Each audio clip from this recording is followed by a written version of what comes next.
నమః శివాయ. వేణుగోపాల బాలా నమామి నమః. తిర్యక్ పుండ్ర విభూతి కాంతి నిఠలం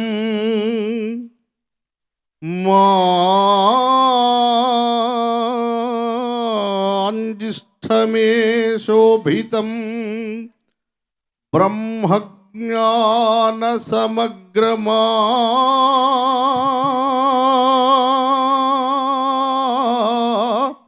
నసవితం ఆజానుబాహ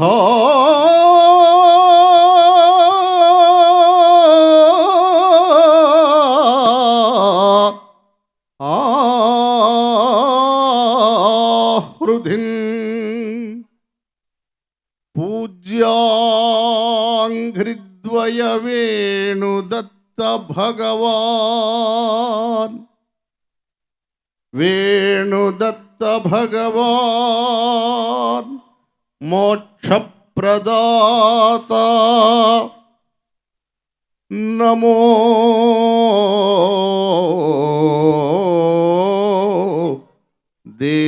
దేవాతిదేవా ప్రభో.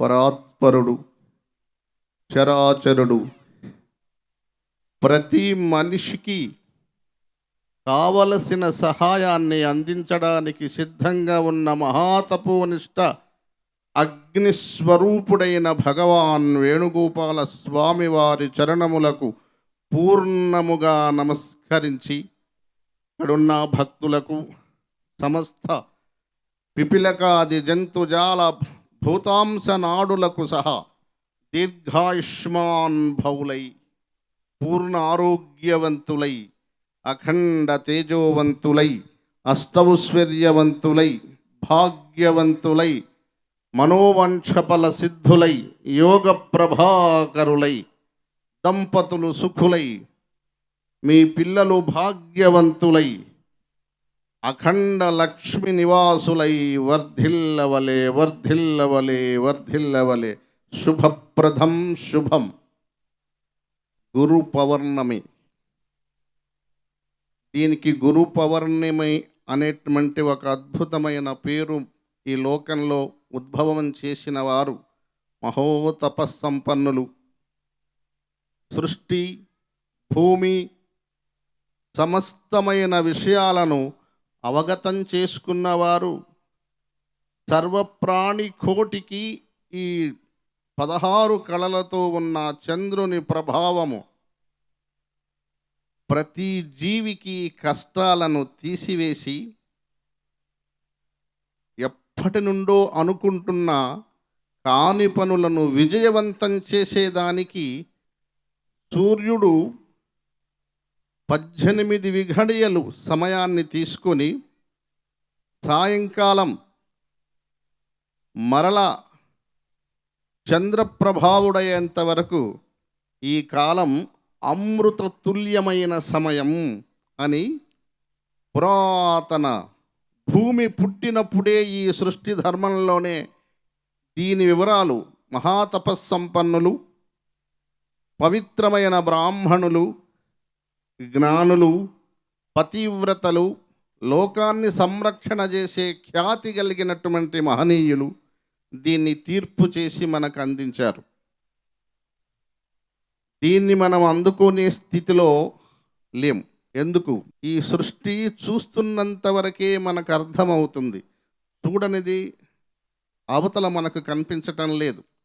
కానీ కనిపిస్తున్నదంతా ఒక 10 భాగాలుంటే కనిపించనిది 1000 భాగాలుంది ఈ శూన్యంలో.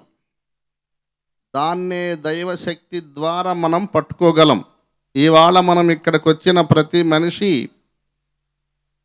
దీనికి సంబంధమైన బీజాక్షరాలను తీసుకొని ప్రతి కుటుంబంలో పిల్లల చదువులు, వారి అభివృద్ధి, కళ్యాణాలు, మంచి దేవతా స్వరూపము లాంటి పిల్లలతో వివాహాలు, చక్కటి అల్లుళ్ళు, మంచి బుద్ధివంతులు, కుటుంబాలన్నీ క్షేమంగా ఉండడం కొరకే ఇవాళ ఒక అద్భుతమైన దివ్య శక్తితో సంబంధమైన బీజాక్షర మంత్రసిద్ధి అనేది ఒకటి తీసుకొచ్చాం. ఆ మంత్రసిద్ధి జీవితాంతం చేయవచ్చు, లేదా ఒక 90 రోజులు 3 నెలలు చేసుకునవచ్చు. దేన్ని కోరి మనం ఆ మంత్రాన్ని చేస్తామో ఆ పని అది రామబాణంలాగా పూర్తి చేసుకుని వెళ్ళిపోతుంది. చేసేదానిలో ఏకాగ్రత ఉండాలి. ఏకాగ్రత అనేది చాలా చాలా అవసరం. భక్తిలో ఎన్నో వందల మెట్లు ఎక్కే అవకాశాలు ఉన్నాయి.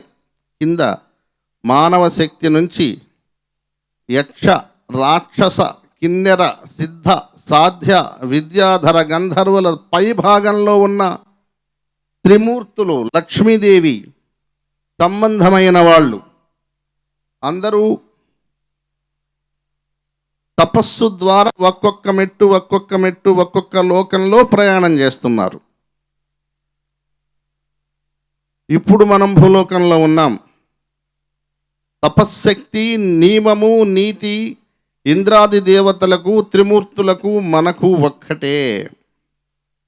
మనస్సు ఎవరిదైతే చలించకుండా ఈ 90 రోజులు మంత్రాన్ని జపిస్తామో ఆ జపానికి తగిన దివ్యమైనటువంటి అగ్ని శిఖవలే మనస్సు పెట్టుకోగలిగితే అది బుద్ధికి నచ్చాలి. బుద్ధి అనేది మన శరీరంలో 5 కనిపించని ప్రాణులు ఉన్నాయి. అవే మనస్సు, బుద్ధి, చిత్తము, సూక్ష్మ శరీరము, ఆత్మ. కనిపించేవి మనలో ఉన్నాయి. మెదడు, రక్తము, గుండె, కిడ్నీలు, లివరు, ఇట్లా 5 రకాలు అవి ఉన్నాయి.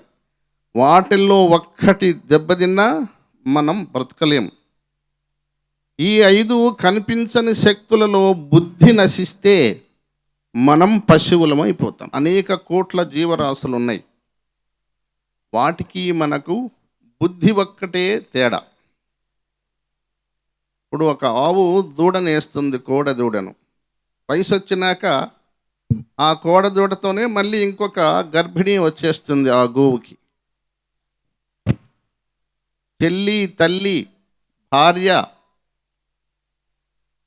అందరూ స్త్రీమూర్తులు, ఒకే శరీరం, ఏం మార్పులు లేవు. పురుషులంతా ఒకే శరీరం, మార్పులేమి లేవు. మార్పు కల్పిస్తుంది ఏంది? బుద్ధి. అది జంతువులకు లేదు, ఇతర జాతి జీవరాశులకు లేదు, అది మనకుంది. ఆ బుద్ధి మనం చేసే ప్రతి పనిని చెప్తుంది.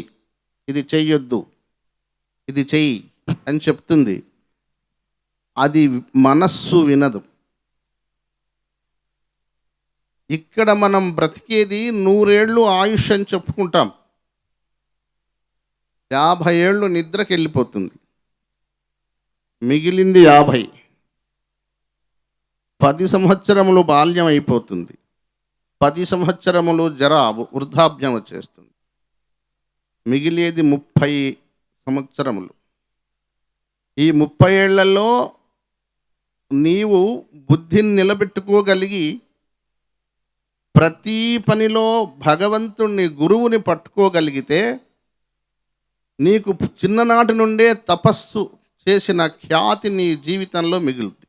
చదువు, గురువు కటాక్షంతో ధ్యానం చేస్తూ నేను బాగా చదవాలి అని పట్టు రావాలి. ఉద్యోగం, వ్యాపారం, తపస్సు చేస్తూ గురువు అనుగ్రహంతో నీకు మంచి ఉద్యోగం రావాలి, వ్యాపారం రావాలి.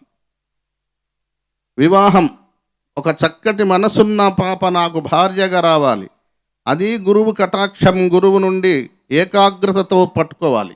అలా అలా ప్రతిదాన్ని గురువును పట్టుకొని సత్యంగా నువ్వు ఉంటే బుద్ధి నీలో ఉండిపోద్ది. వయస్సు అయ్యే కొంది పిల్లల వృద్ధి, ఆర్థిక వృద్ధి, గృహము, వీటన్నిటికీ కూడా బుద్ధిని నిలబెట్టుకొని ధర్మంగా లక్షల కోట్లు సంపాదించినా తప్పు లేదు.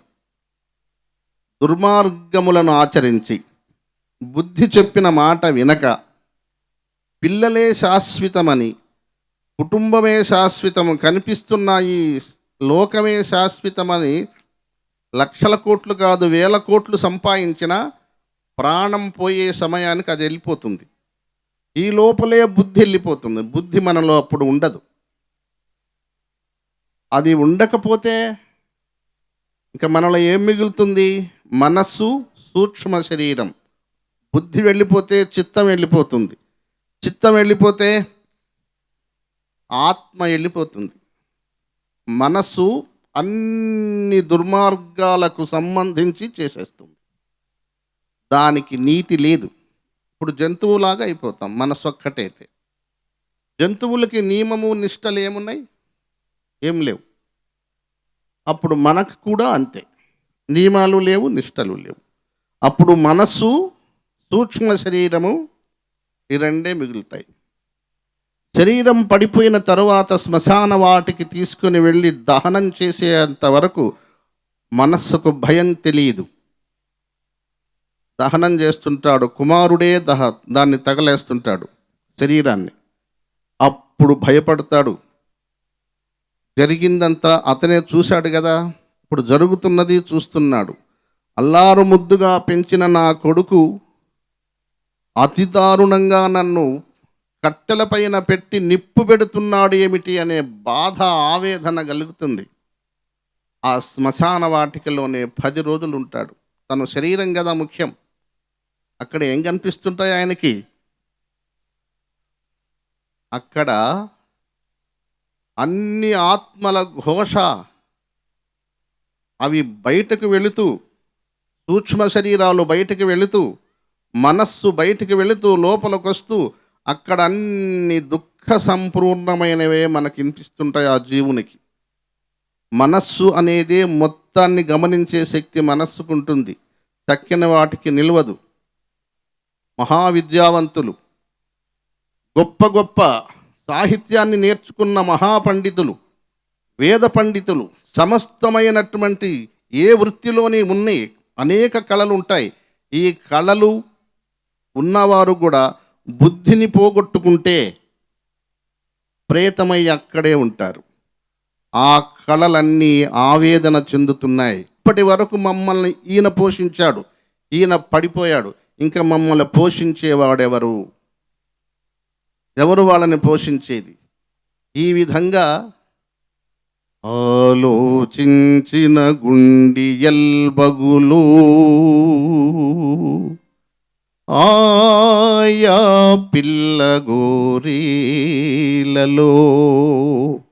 ఎవడబ్బాయి రారా అని పిలిచేవాడు ఎవడున్నాడు? బుద్ధే లేదు. ఇంకా మృగంలో నుంచి వచ్చిన మనస్సు సూక్ష్మ శరీరంలాగా అయిపోయాడు.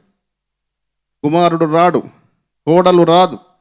ఈయన ఒకవేళ ఆ ఇంటికి వెళ్ళినా వాళ్ళు చెప్పు గడపలో కట్టి పెడతారు. ఈయన అక్కడికి వెళితే వాళ్ళ పిల్లవాడికో వాళ్ళ పెద్దవాడికో బాగుండదు. ఎందుకంటే ప్రేతాత్మలు మనిషికి దగ్గరయ్యే కొంది చనిపోయిన తర్వాత వాళ్ళెవరో, ఎన్నో కోట్ల ఆస్తి సంపాదించాను, భవనం కట్టాను, ఇన్ని చేశాను, నా కొడుకు నా కోడలు ఆస్తుల సమస్యలు కొలుచుకుంటున్నారు, కానీ మా నాన్న అనేది ఇంక అప్పుడు లేదు. అయిపోయింది వాళ్ళ దృష్టి లెక్క. ఆలోచించిన గుండియల్పగులు ఆయా పిల్లగోరీలలో ఏలే బుగ్గల సవురు రూపరయునో, ఏలే బుగ్గల సవురు రూపరయునో, ఏ ముద్దు నిద్రించనో.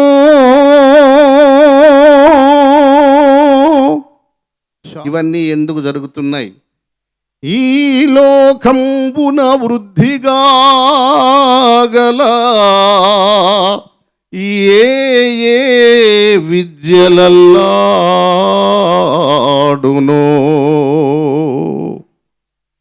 విద్యలన్నీ శ్మశాన వాటికలో ఉన్నాయి. ఆలోచించిన గుండియల్ కరుగు. ఈ అవస్థంతా లేకుండా మహారాజుగా, నీ వంశాన్ని ఆదరించే దేవుడిగా, నీ పిల్లల్ని కోట్లాధిపతులయ్యేటువంటి స్థితిగా, నీ కుమారులు కుమార్తెలను ఐఏఎస్ ఐపీఎస్ ఇలాంటి గొప్ప గొప్ప చదువులన్నీ చదివించడానికి బుద్ధి దగ్గర పెట్టుకోవాలి. బుద్ధిలోనే భగవంతుడి కంటే గొప్ప శక్తి ఉంది. ఇది లేని వాళ్ళు మనలో ఎవరైనా ఉన్నారా? ప్రతి మనిషికి బుద్ధి ఉంది. అక్కడ దేవుడు ఆయనకి ఏమన్నా చేస్తాడా? లేదు. కన్న కొడుకులు ఉన్నారు, వాళ్ళు ఏమన్నా చేయగలరా?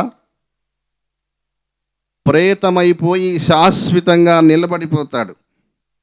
అందుకే చిన్ననాట నుండే బీజాక్షరములను తీసుకొని, మంత్రం తీసుకొని, గురు కటాక్షంతో నీవు జీవిస్తే బుద్ధి పోదు. నీ ఆత్మ నిన్ను కనిపెట్టుకొని ఉంటుంది. ఆత్మ అంటే ఎవరు? భగవశక్తి. బుద్ధి భగవశక్తి. చిత్తము నడిపించే ఒక ప్రవాహం. మనస్సు దానికి చక్రవర్తిని చేస్తుంది. సూక్ష్మ శరీరము నీతోనే ఉంటుంది. అప్పుడు నీవు దేవుడవు. నీ కుటుంబాన్ని 200 సంవత్సరాల వరకు నీవు రక్షణ చేసేదానికి నీకు ఆ శక్తి ఉంటుంది. రాత్రి మా నాన్నగారు కనిపించారు, నాకు చాలా మంచి జరిగింది, ఇదిగో నేను అనుకున్న పని ఇది జరిగింది అనిపించి నీ రక్త సంబంధాన్ని దినదినాభివృద్ధి చేసే దివ్య శక్తి కల్పించగలిగేదే గురు చరణం, గురు మంత్రం. భగవంతుడు ఏమి చేసేదానికి సృష్టిలో లేదు. భగవంతునికి మరో రూపం బుద్ధి. అబ్బాయి నువ్వు త్రాగవద్దు అని చెప్తుంది. అది త్రాగితే నీకు ధనం అయిపోతుంది. రెండోది, నీకు శరీరం చెడిపోతుంది. బుద్ధి చెప్తుంది కానీ ఆపదు. భగవంతుడు కూడా అంతే. ఏది తప్పో ఏది ఒప్పో చెప్తాడు. నువ్వు తప్పు చేస్తే నీకు ఆయన శిక్ష వేయడు. శిక్ష వేసేది కాలం. ఈ కాలానికి అందరూ ఒక్కటే. ప్రధానమంత్రి అయినా నేనైనా ఒకటే. కాలానికి ఏముంది? కాలానికి అనేది అది సత్యం. మన ఎదురుకు కనిపిస్తున్నదంతా సత్యమే. భగవంతుడు చెప్పాడు, భవ్య శరీరమే బాహ్య ప్రపంచంబు, సూక్ష్మతన్వు గగన శోభితంబు.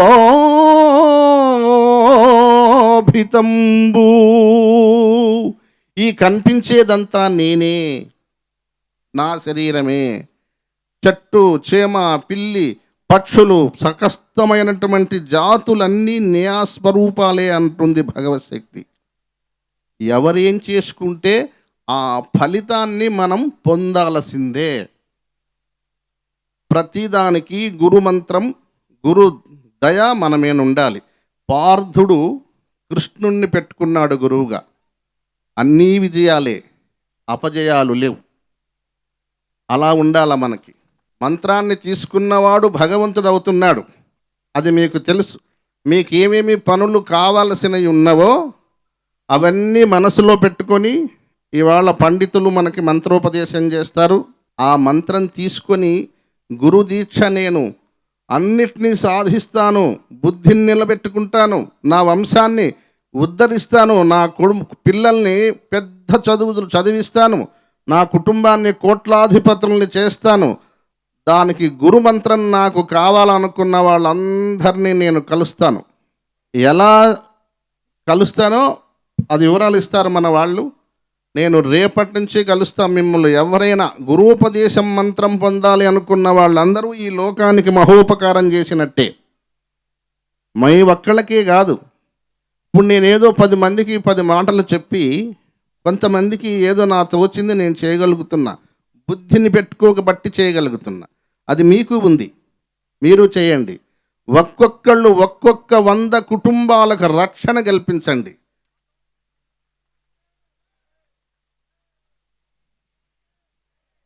ఇదొక్కటే చాలు మనం చేయగలిగేది. మంత్రం తీసుకోగలిగిన వారంతా. అయితే మంత్రం చేసేటప్పుడు గుర్తుంచుకోండి, మనకు అన్ని విజయాలు కావాలి. భార్య, పిల్లలు, చదువులు, ఉద్యోగాలు, వ్యాపారాలు, కుటుంబాలు, ఇవన్నీ లోటు లేకుండా, లోపం లేకుండా దివ్యంగా గగనమంతెత్తుకు తీసుకెళ్ళాలి. దానికి ప్రకృతిలో సూర్యుడి నుంచి కొన్ని కలర్స్ వస్తాయి మన వైపు. అందుకే ధ్యానం చేసేటప్పుడు పసుపు, ఎరుపు, పురుషుడు కూడా ఏదో ఒక రంగు, నీలిమి రంగు, విష్ణువు రంగు, పసుపు రంగు లేదా రెడ్ రంగు అలాంటివి ఉన్నాయి, తీసుకొని ధ్యానం చేసేటప్పుడు వాటిపై కూర్చొని చేయాలి. అసలు శరీరాన్నే వదిలేయాలనుకున్న వాళ్ళకి ఏం అక్కర్లేదు, ఒట్టి మంత్రం చాలు. వాళ్ళు ఈ లోకంలో అనేకాలు సృష్టించగలరు, కానీ మనం అట్లా వదిలేయకూడదు. ఎందుకంటే కనిపిస్తున్న జీవకోట్లన్నీ బుద్ధి లేదు. అందుకే ప్రతి మనిషి పెళ్లి చేసుకోవాలి, పిల్లల్ని కనాలి, బుద్ధులు ఉంటాయి మనకి. దాన్ని నిలబెట్టుకోవడానికి మనం పొందాల్సిన విజయాలు పొందడం కొరకు గురువు కటాక్షం కావాలి, గురూపదేశం కావాలి, గురు మంత్రం కావాలి, నియమం పెట్టుకోవాలి.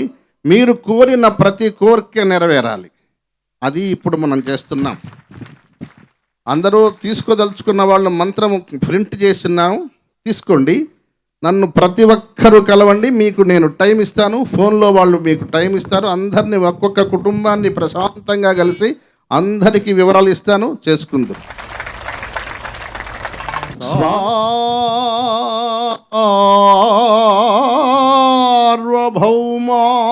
సార్వభౌమాధితాన్యమే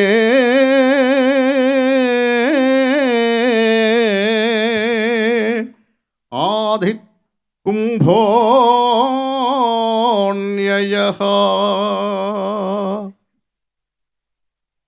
మనిషి జీవితం మనకి వచ్చింది అంటే భగవంతునిగా మారాలి, లేదా అధోగతి బుద్ధి పోగొట్టుకుంటే దయ్యమైపోతాం. ఇంకా దానికి మార్గం లేదు. ఎన్ని లక్షల సంవత్సరములైనా దెయ్యముగానే మిగిలిపోతాం. బుద్ధిని కాపాడుకునే శక్తి గురుచరణము, గురుస్మరణ, గురు మంత్రం. భగవంతునికి ఇది సంబంధం లేదు. మనం భగవంతుడిగా మారడానికి 3 కారణాలు ఉన్నాయి. మనకు 2 పిల్లలు పుట్టారు. వారిద్దరూ మనం కోట్ల ధనాన్ని సంపాదించి వారికి ఇస్తే అది వాళ్ళు పోగొట్టుకోకూడదు. ఆరోగ్యంగా భోజనం చేయాలి, మంచి సమయానికి వివాహం చేసుకోవాలి, మంచి జ్ఞానవంతులు అవ్వాలి, నీ ఇంటి పేరు, గౌరవము, మర్యాద నిలబెట్టాలి. దానికి ఏం కావాలి? ఒక పరీక్ష 5 లక్షల మంది రాశారు. అందులో ఆడ ఉద్యోగాలు ఉన్నది ఒక 1000 వేసుకోండి. ఈ 5 లక్షల మందిలో ఎవరికి వస్తుంది ఉద్యోగం? పుణ్యము ఎవరికి ఉంటే వాడికి ఆ ఉద్యోగం వచ్చేస్తుంది. అందరికీ తెలివి ఉంది, అందరికీ జ్ఞానం ఉంది, చదువుతారు. కానీ పుణ్యం లేకుంటే గొప్ప చదవరులు, గొప్ప కళాకారులు, మహాసంగీత విద్వాంసులు, మహాజ్ఞానులు, పుణ్యం లేకపోతే ఏమీ మిగులదు. అందుకని వాళ్ళకి విద్యతో పాటు, ధనమును ఇచ్చే ధనంతో పాటు పుణ్యాన్ని కూడా నీ కడుపున పుట్టిన బిడ్డలకు నువ్వు ఇవ్వాలి. అది ఎలా ఇవ్వగలవు? నీకిద్దరు పిల్లలుంటే నీ కష్టార్జితంలో 3వ కుమారునికి ఆస్తి తీసి పెట్టాలి. బియ్యం ఇవ్వగలవు, పప్పులు ఇవ్వగలవు, దాన్ని పచనం చేసి తినడానికి ఇంపైన ఆహారము నువ్వు ఇవ్వలేవు. అది వాళ్ళు చేసుకోవాలి. ఒక ఆయనకి చిన్న వయసులోనే కడుపులో వ్యాధి వచ్చేస్తుంది, భోజనం చేయలేడు. ఒక ఆయనకి మెంటల్ వచ్చేస్తుంది, చదవలేడు. ఒక ఆయనకి ఏదో యాక్సిడెంట్లో ప్రాణాలు పోతాయి. ఒక ఆయనకి ఇంకేదో జరుగుతుంది, ఒక బిడ్డకి ఏదో అయిపోతుంది. వీటన్నీ అవ్వకుండా ఉంచుకునే శక్తి ప్రతి మనిషిలో ఉంది, వాళ్ళు చెయ్యాలి. మనకి 2 పిల్లలు పుడితే 3వ బిడ్డ కోసం ఆస్తి సమానంగా ప్రక్కన పెట్టాలి. అది ఎవరికి ఇవ్వాలి? సాక్షాత్తు భగవంతుడికి ఇచ్చేయాలి. అది పుణ్యంగా మారి మనకు రక్షణ కల్పించి మన పిల్లల్ని సదా రక్షిస్తుంది, బుద్ధివంతులుగా చేస్తుంది. మనస్సు అనేది చాలా మాయ. ప్రతి మనిషిని అది హింసిస్తూనే ఉంటుంది. ఏవి చెడులున్నావో అవన్నీ చేపిస్తుంది. అది పుట్టిన వాళ్లకు భగవంతుడికి దానం అంటే బీద బ్రాహ్మణులు, ఆడపిల్లలు చదువుకోలేని వాళ్ళు, ముసలితనంలో ఉన్నటువంటి వయసుపోయిన వాళ్ళకి మందులు, వాళ్ళకి బట్టలు, తిండికి లేని వాళ్ళు. లేదు ఇవన్నీ మనకు ఎదురు కాకుంటే, ఇవన్నీ మనకు జరగాలంటే మనము గురువు చరణాలను నమ్మే ఉండాలి. అప్పుడు మనం చేసిన దానం సద్వినియోగపడుతుంది, నీ కుమారునికి వస్తుంది. నీ కుమారుడు చుట్టూ ఉన్న అవమానాలు, ఆపదలు, మృత్యువులు, అనారోగ్యాలు నాశనం చేసేస్తుంది. వీర విజయుడిగా నీ కుమార్తెను, నీ కుమారుణ్ణి దిద్ది పైకి తెస్తుంది. కుమార్తె వివాహమైనాక నరకం పడుతుంటుంది. పుణ్యం లేదు. పుణ్యం ఉంటే అది జరగదు. పుట్టిన పిల్లలకు అది చేస్తాం. మరి మనల్ని కన్నవారికి ఏం చేస్తాం? మనల్ని పోషించడం కొరకు వాళ్ళు నానా కష్టాలు. ఎప్పుడు తండ్రికి కూతుళ్ళ సమస్య, కొడుకుల సమస్య గుండెలో అది రగులుతూనే ఉంటుంది. నా బిడ్డ ఎలా ఉంటుందో. ఇది లేని మనిషి ఉండడు. అలా చేసి ఆయన చిట్ట చివరిలో చనిపోతే ఆయనకు పుణ్యం లేదు, మళ్ళీ పుట్టలేడు. మరి అన్ని బాధలు పడి, అన్ని కష్టాలు పడి, మనకి జీవితాన్నిచ్చి, డబ్బునిచ్చి, భవనమిచ్చి, భార్యనిచ్చి, ఇన్నిచ్చి ఆయన అనాథిగా శ్మశానంలో దెయ్యమైపోయే స్థితి ఉన్నప్పుడు కొడుకుగా మనం ఏం చేయాలి? ప్రతి కొడుకు యజ్ఞం చేయాలి. అందుకే మన దరిదాపుల్లో ఉన్నటువంటి ఆ యజ్ఞం తెలిసిన బ్రాహ్మణులు ఉంటారు. వాళ్ళు నిత్య హోమం చేస్తారు. వారి దగ్గరకు పోయి నేర్చుకోండి. లేదు వారు భరించగలము అనుకుంటే వారికి నెయ్యి దానం చేయండి. నెయ్యి ఎందుకు? గోవు అంటే జగన్మాత పార్వతి. ఆ గోఘృతంతో ఈ లోకం పునీతం అయిపోతుంది. శరీరం పోగొట్టుకున్న ప్రతి ఒక్కరూ తిరిగి మళ్ళీ భగవంతుడు కాకపోతే మళ్ళీ నీ కొడుక్కో, నీ కుమార్తెకో, నీ మనమడకో ఎవరికో పుట్టాలి. పుట్టడానికి ముందు పిల్లలు క్షేమంగా ఉండటానికి పుణ్యం చేయాలి. వాళ్ళు మళ్ళీ పుట్టడానికి మనం హోమము చేయాలి. ప్రతి సంవత్సరం నిరుపేదవాడైన ఒక్క డబ్బా నెయ్యి మీరే చేసుకోండి. లేదా పవిత్రమైన నెయ్యి, మంచి నెయ్యి కావాలా. వ్యాపారంలాగా చూడకూడదు. తండ్రికి చేసేది, తల్లి తండ్రికి మళ్ళీ జన్మనిచ్చేది అద్భుతమైన పవిత్రమైన గోవు మాత నుండి తీసుకొచ్చి ఇవ్వాలి. పుట్టినవారు నీవు రక్షణ కల్పించావు, నిన్ను కన్న వారికి మళ్ళీ జన్మనిచ్చావు. ఈ రెండు నీ చేతిలో ఉన్నాయి. భగవంతుడికి ఏ సంబంధం లేదు. అలా చూస్తుంటాడు. నువ్వు మనుషుల్ని నరహత్యలు చేయి, చూస్తుంటాడు. దాని ఫలం నువ్వు అనుభవించమంటాడు. ఆయన కూడా అనుభవించాడు. 14 లోకాలు సృష్టించి ఒకసారి పరిశీలన చేయడం కొరకు విష్ణువు కదిలితే ఆయన ఎదలో గుండెలో ఉన్నటువంటి తల్లి లక్ష్మీదేవి నేను కూడా వస్తాను అని చెప్పింది. సహజంగా అమ్మవార్లకి మనస్సు చలించే లక్షణం ఎక్కువ ఉంటుంది, దయాగుణం ఎక్కువ ఉంటుంది. ఒక ఎర్రగా ఒక పువ్వు కనిపిస్తే ఆ పువ్వు మీద ఆ బిడ్డ అలా పోయి దాన్ని అందంగా ఉందని పట్టుకుంటుంది. ఇది స్త్రీమూర్తులకు ఉన్న లక్షణం. అందుకే ఈ సృష్టి మొదలైంది. వారే కారకులు ఈ సృష్టికి. ఆయన అప్పుడే చెప్పాడు, నేను ఇన్ని లోకాలు పరిశీలన నేనే చూస్తున్నా పరిశీలన ఎలా ఉందని. నువ్వు కూడా అలాగే చంచలం లేకుండా చూస్తానంటే రా అన్నాడు. ఎదలో ఉన్న తల్లి బయటకు వచ్చి చూస్తూ అన్ని లోకాలు దర్శించింది. పెద్దగా చెల్లించలేదు. భువర్లోకం వెళ్ళింది. భువర్లోకంలో ఒక అద్భుతమైన ఆకారంలో ఒక జీవి కనిపించింది లక్ష్మికి. అక్కడ నిలబడిపోయింది. నిలబడగానే ఆమె మనస్సు ఎలా ఉంటుంది? తెల్లని సుధారసంగా ఉంటుంది. ఒక చిన్న మరక అందులో పడినా ఆ మరక అలా ఉండిపోద్ది, కనిపిస్తేస్తుంటుంది. ఎప్పుడైతే దాన్ని చూచి భ్రమించిందో ఆమెలో ఉన్న అవన్నీ కొన్ని కోట్ల అణువులు కలిసి లక్ష్మీదేవిగా రూపం అది. కొన్ని అణువులు జారి భూమి మీద పడిపోయాయి. ఆ పడిన వాళ్ళల్లోనే సీత, సావిత్రి, నర్మద, ద్రౌపది. పడగానే భూలోకంలో పాపగ్రహాలు వెంబడించాయి. ఒక చిన్న గుడిచెలో వాడు తప్పు చేస్తే పట్టించుకోరు. ఒక ప్రధానమంత్రో మన రాజో ఎవరో ఒక పెద్ద ఆయన తప్పు చేస్తే దాన్ని అందరూ పట్టించుకుంటారు. అలాగే గ్రహాలన్నీ తల్లి వెంటబడ్డాయి, శిక్ష అనుభవించవలసిందే అని చెప్పేశాయి. మనకు తెలిసి ద్రౌపది జీవితంలో భారతం కానీ రామాయణం కానీ కలియుగం యుగ ధర్మాలన్నీ తీసుకున్న అన్యాయమైన దుస్థితి ఒక్క ద్రౌపదికే కలిగింది. వేల సభలో బట్టలు ఈడ్చేశారు. ఎవడడ్డం వచ్చాడు? భర్తలకు ఎదురుగున్నారు మహాబలవంతులు. ఒక్కొక్క లోకాన్ని జయించగలడు తపస్సుతో కానీ, తన శక్తితో కానీ, యుక్తితో కానీ, భక్తితో కానీ.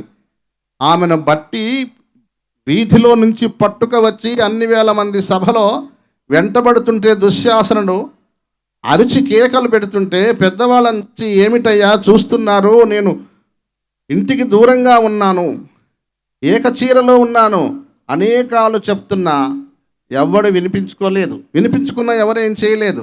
పట్టి బట్టలు ఈడ్చేశారు. ఇది వాళ్ళ తప్పని మనం అనడానికి లేదు. ఆ స్థితి ఆ తల్లి ఆ లోకంలో చేసుకొని వచ్చింది. ఆ కర్మ అక్కడ అనుభవించింది. చిట్ట చివరకు ఒక అధమ మనిషి త్రిధేష్ణాదేవి ఇంటికి వెళ్ళి బానిసగా ఉండాలనుకుంది. భర్తలున్నారు, దాచడానికి వాళ్ళకి సాధ్యం లేదు. చేసుకున్నవాడు పిడికడు మెతుకులు పెట్టే స్థితి లేదు. నువ్వు నా భార్యవు, నా దగ్గర ఉండు అనడానికి అవకాశం లేదు. ఇప్పుడు ఎలాంటి నరకం, ఎలాంటి కష్టం అనుభవించిందో ఆ తల్లి. లోకాలే తెలియని తల్లి అక్కడికి వెళ్ళి ఆ శ్రుధేష్ణ అమ్మవారి దగ్గర నిలబడితే, ఎట్లయినా లక్ష్మీదేవి కదా, ఆమె రూపాన్ని చూచి అందులో ఉన్న మందిరంలో వాళ్ళందరూ బహుతాశ్చర్యపోయారు. సింహాసనం పైన లోపల కూర్చునున్న తల్లి ఆమెను చూడగానే తెలియకుండా వచ్చి ఆమె పాదాల పైన పడిపోయింది. అసలు సూర్యుడు చంద్రుడు రెండూ కలిసి వాళ్ళ ఇంటిలో వాళ్ళ మందిరంలో అలా నడిచి వస్తున్నట్లు ఆ కాంతులు, ఆమె దేహంలో ఉన్న వైభవము, ఆమె దేహంలో ఉన్నటువంటి అద్భుత సిరులు అలా దర్శించింది. ఆమె అన్ని సిరులున్నాయి కానీ ఆమె బాధలు పోయాయా? అనుభవించాల్సిన కర్మ ఎవరి కర్మ వాళ్ళే అనుభవించాలి. అది తప్పదు, తప్పించుకోలేము. ఆశ్చర్యపోయి కన్నులు తిప్పుకోవడానికి సాధ్యం గాక చూపులు అలా నిలబడిపోయాయి. దాసీలు, పనివాళ్ళు, ఇంట్లో ఉన్న వాళ్ళు అందరూ బహుతాశ్చర్యపోయి లేచి ఆ తల్లి, విభరాజగమన నీవెవ్వరిదానవే, తల్లిదండ్రులెవ్వరే తరళనేత్రీ, నాతిరో నీ కులగోత్ర నామధేయములేవి, నీవున్న ఊరేదే నీరజాక్షి, కాంతలకే భ్రమగలుగగాజుడు నిన్నెట్లు సృష్టించినాడిందువదన, మందిరమలంకరించె నీ చందమునకు విశ్వమయమైదోచే వింతలాడి.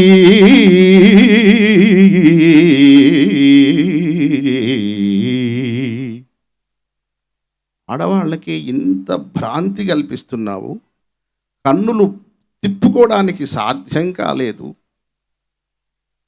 రతీవా భారతీవా పార్వతీవా ఎవరే మాయమ్మా, కైలాసాన్ని పరిపాలించే ఈశ్వరుణ్ణి ఏలేటువంటి తల్లివా, జగన్మాతవా, పార్వతీదేవివా అమ్మ, నీ కన్నులు చూస్తుంటే ఈ లోకాన్నంతా నువ్వే రక్షించే ఆ కన్నులు అనిపిస్తున్నాయి. బ్రహ్మకు భార్యగా ఉన్న సరస్వతి భారతివా, ప్రతి జీవిలో ఆనందాన్ని కురిపించేటువంటి సృష్టికి మూలాధారమైనటువంటి మన్మధునేలే రతీదేవివా, లేఖనా భాగ్యారేఖవా, ఎంత చక్కని దానవే. ఆశ్చర్యపోయి ఆ విధంగా ఆమెను వర్ణన చేస్తున్నారు. ఇప్పుడు ఆమె ఏం చేయాలి? మీ ఇంట్లో పాచి పని చేస్తాను, పాత్రలు కడుగుతాను, నీకు కావలసిన సేవ చేస్తాను అని అడగడానికి పోయింది. ఇంకెట్లా అడుగుద్ది? ఇంక అడిగే అవకాశం కూడా లేదు. అంటే నువ్వు ఆ స్థితికి దిగజారినా నీకు బ్రతుకు లేదు. ఎక్కడో కైలాసంలో ఉండే, వైకుంఠంలో ఉండేటువంటి తల్లి నీ ఇంటిలో నేను బానిసగా ఉంటానమ్మా అన్నా కూడా తీసుకునే స్థితి, ఆ బ్రతుకు దొరికే అవకాశమే లేదు. ఏం తప్పు చేసింది? అగ్ని లాంటి తపస్సున్న అగ్ని శిఖ మనస్సు, బుద్ధి కొంచెము వేరే దాన్ని చూచి భ్రమించింది. ఏం తప్పది? తపస్సులో అనేక తరగతులు ఉంటాయి. ఉన్నతమైన తరగతిలో ఉన్న తల్లి, ఈ 14 లోకాలకి అన్నం పెట్టే తల్లి, చతుర్దశ భువనాలు ఆమె పాదాలు పూజించగలిగినటువంటి తల్లి బానిసగా పోయే దుస్థితికి వెళ్ళిపోయింది. కొంచెం మనసు జారితే. ఆమెకి బుద్ధి ఉంది, మనకి బుద్ధి ఉంది కనుక ఆమె లోకాలను పాలిస్తుంది. నీ కుటుంబాన్ని, నీ పిల్లల్ని, నీ భర్తను అగ్ని శిఖలా నీ మనస్సు పెడితే వారు కోట్లాధిపతులు అవుతారు. స్త్రీమూర్తులను మనం ఎందుకు దండం పెడతాం? వారు తపస్సక్కర్లేదు, వారు ఏం చేయాల్సిన పని లేదు. తపస్సు మగవాళ్ళు చేయాలి, స్త్రీమూర్తులకి తపస్సక్కర్లేదు. ఆ స్త్రీమూర్తి బుద్ధి నిలబెడితే, మనస్సు నిలిపితే, నీ కడుపున పుట్టిన నీ పిల్లలు ప్రాణగండాలు రావు, అవమానాలు రావు, కోడళ్ల చేతుల్లో నరకాలు అనుభవించరు.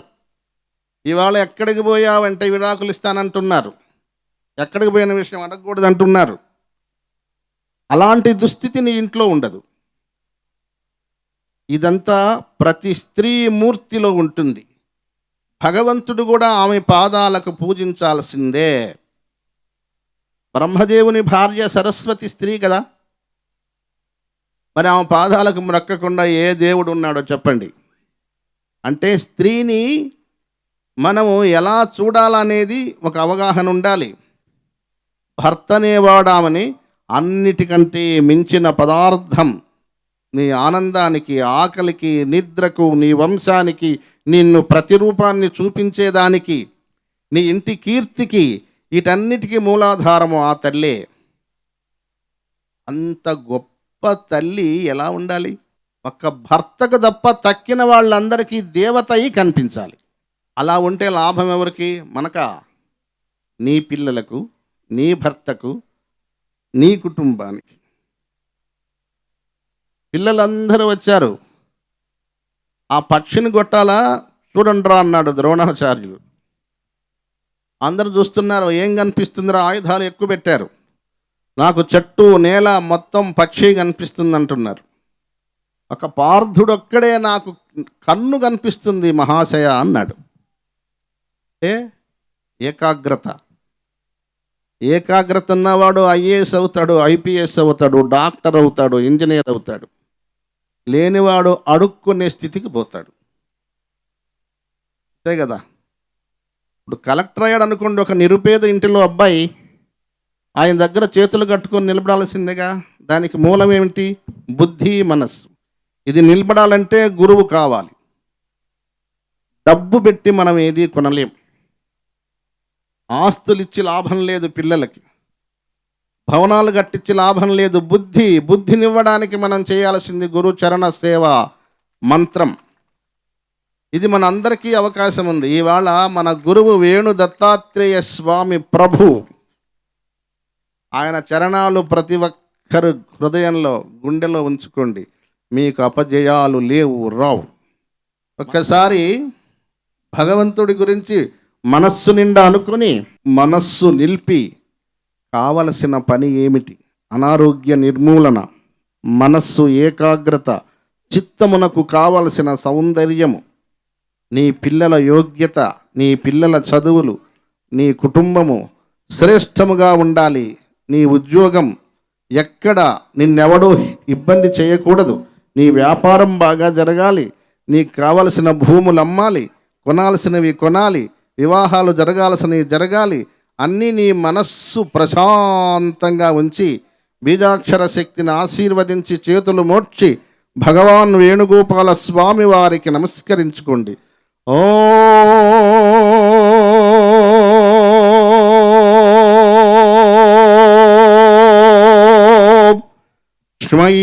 ష్మైగ్మైగ్ధం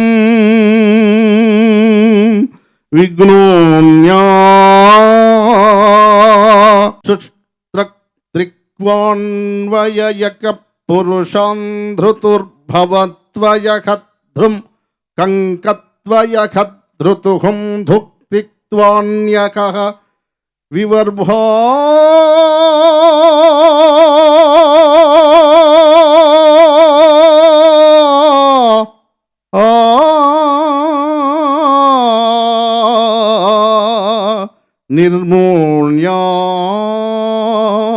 నిర్మూణ్యాన్యహత్ త్రుతుహం త్రయఖం భక్తిక్వాన్వయఖం ప్రంశం సత్కణన్ భక్తి ఔఘ్మో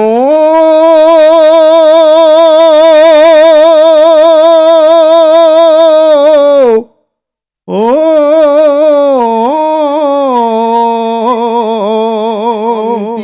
శాంతి శాంతి.